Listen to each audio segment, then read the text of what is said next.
자, 이제 인터넷 청약 신청을 이제 바로 들어가면 청약 신청을 어떻게 해요? 물어보면 간단합니다. 그냥 청약 홈에 들어가서 청약을 하면 됩니다. 그래서 모르시는 분들은 네이버에 청약 홈을 치시면 한국부동산원 청약 홈이라는 사이트가 떠요. 이 사이트를 들어가셔가지고 이게 메인 사이트입니다. 이게. 그래서 청약 신청을 하는 카테고리를 딱 뜨면 여기 보시면 뭐 특별공급 1순위, 2순위, 무순위 자녀 세대 쭉쭉쭉쭉 있죠. 여기에 해당하는 카테고리에 청약 신청을 하면 되거든요. 자, 딱 보니까 청약 신청을 하려고 하니까 이렇게 이용 시간도 따로 있고요. 중요한 것은 이제 공동 인증서에 로그인을 하셔야 돼요. 뭐 네이버 인증해 주셔도 되고 금융 인증을 해 주셔도 되고요. 일단 인증을 받으셔서 로그인을 하셔야 돼요. 그러면 이렇게 신청 절차가 이렇게 나와요. 아파트 1순위, 2순위 뭐 이렇게 해서 신청 절차가 나와요. 이 신청 절차에 따라서 신청을 하시면 돼요. 자, 주택은 보통 보면 이렇게 쭉쭉쭉쭉 내가 청약할 수 있는 이래 단지가 이렇게 쭉 나옵니다. 이때 뭐 이런 단지도 있고 저런 단지도 있어요. 청약할 수 있는 단지는 이렇게 동그라미를 해서 체크할 수 있게끔 됐거든요.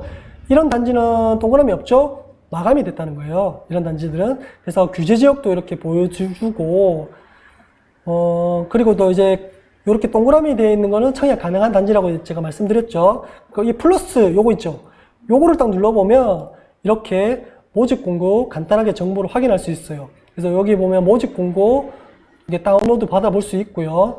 뭐 규모라든지 위치라든지 그 다음에 일정, 그 다음에 대상 이런 것들 간단하게 볼 수 있으니까 아무래도 모집 공고 이런 것들을 보면 좋겠고, 그 다음에 거기에 보면 더 자세하게 나와 있고, 아까 우리 홈페이지 방문했죠. 그런 것들 보면 더 자세하게 나와 있어요. 그래서 이런 것들은 간략하게 나와 있으니까 이런 단지들 체크해 보시면 되고, 그래서 내가 만약에 이 단지를 청약하고 싶다면 체크하시고 다음 누르시면 그 절차에 따라서 청약을 하시면 됩니다.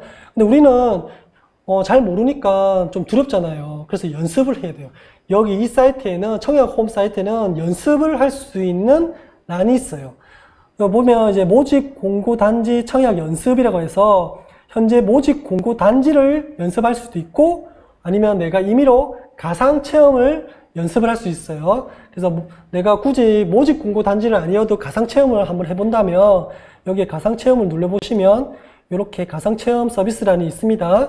특별 공급 가상 체험을 할 건지 일반 공급 가상 체험을 할 건지 시작하기를 체크하고 시작하기를 누르시면 이렇게 똑같이 로그인 하라는 란이 나오고요. 로그인을 하시면 이렇게 이 순서대로 청약을 연습을 하시면 됩니다.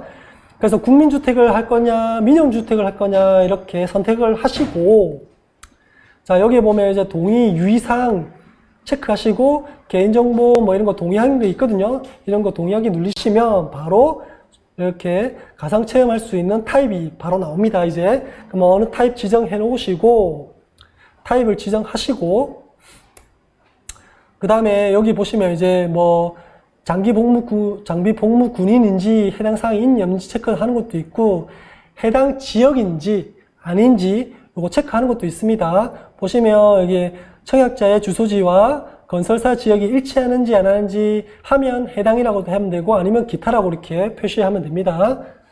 여기를 체크해서. 자, 그리고 나서 이제 여기에 보면 이제 선정 기준 확인하는 게 있는데, 내가 무주택인지 1주택인지, 1주택이면 처분 서약을 쓸 건지, 안 쓸 건지, 아니면 2주택 이상인 다주택인지, 이렇게 표시하는 게 있어요. 그리고, 보시면 이렇게 쭉 주택, 선택별로 이렇게 기준이 있거든요. 이런 것도 읽어보시면 돼요. 그리고 나중에 여기 가점제 당첨 여부 있죠. 과거 2년 이내에 가점제 당첨 이력이 있는지 없는지, 요것도 체크하는 란이 있으니까 보시면 돼요. 이것도 체크하시는 게 보시면. 왜냐면 이게 제한이 있거든요. 이렇게 조회하시고. 그리고 나서 이렇게 다 하셨다면 가점 항목 확인하는 게 있어요. 이게 굉장히 중요합니다. 왜냐면 보통 우리가 계약할 때 보통 이제 서류 검수 기간이 있거든요. 그 서류 검수 기간 때 부적격 판정이 나눌 때 대부분이 여기서 나요. 대부분이 무주택 기간을 잘못했다든지, 부양가족 수를 잘못했다든지, 아니면 내가 통장가입 기간을 잘못했다든지, 이 가점 항목에서 부적격 처리가 굉장히 많이 나거든요. 그래서 이 항목 자체를 굉장히 잘 하셔야 됩니다. 여기서 잘못하고 미스를 난다면 부적격이 날 수 있거든요. 그래서 여기를 보시면 이제 무주택 기간 이렇게 나오거든요. 내가 해당되는 무주택 기간 꼼꼼하게 살펴셔가지고 해당되는 기간에 체크를 하셔야 됩니다.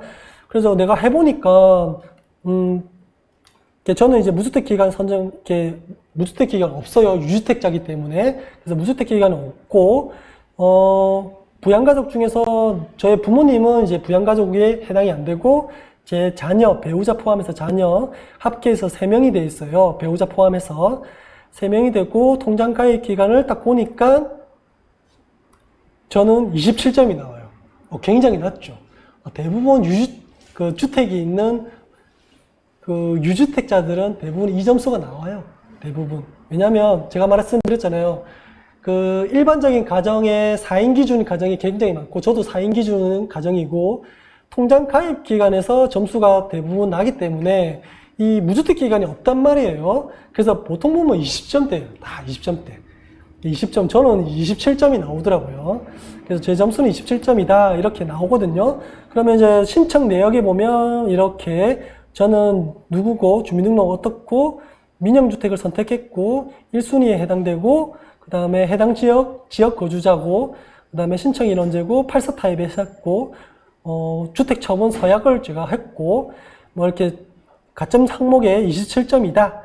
이런 것도 꼭 확인하시고, 다 하셨다면 이제 개인 주소지, 연락처 이런 거 입력을 하신단 말이에요. 그리고 나면 신청이 완료되는 겁니다. 굉장히 쉽죠? 인터넷 청약 신청 자체는 굉장히 쉬워요. 근데 유심히 제가 강조드리는 게 이 가점 항목이 있죠. 이 가점 항목을 굉장히 철저하게 한 번 보고, 두 번 보고, 3번 확인하고, 4번 확인하고 하셔야 돼요. 여기서 부적격이 난단 말이에요. 잘못하면. 그래서 확인하고 또 확인하고 하셔야 돼요. 그래서 보면, 여기에 보면 이제 모집 공고 단지 청약 연습에 청약 가점 계산기라고 따로 있어요. 내가 확인할 수 있는 란이 있거든요. 그래서 무주택 기간이 얼마인지, 그 다음에 부양가족은 얼마인지, 청약 통장 가입 기간은 얼마인지 연습을 할 수 있단 말이에요. 그래서 이 가점 계산기를 통해서 나의 가점이 얼마인지 재차 여러 번 하셔도 무리가 아닙니다. 재차 확인을 하시는 게 굉장히 중요해요. 부적격이 안 납니다. 그래서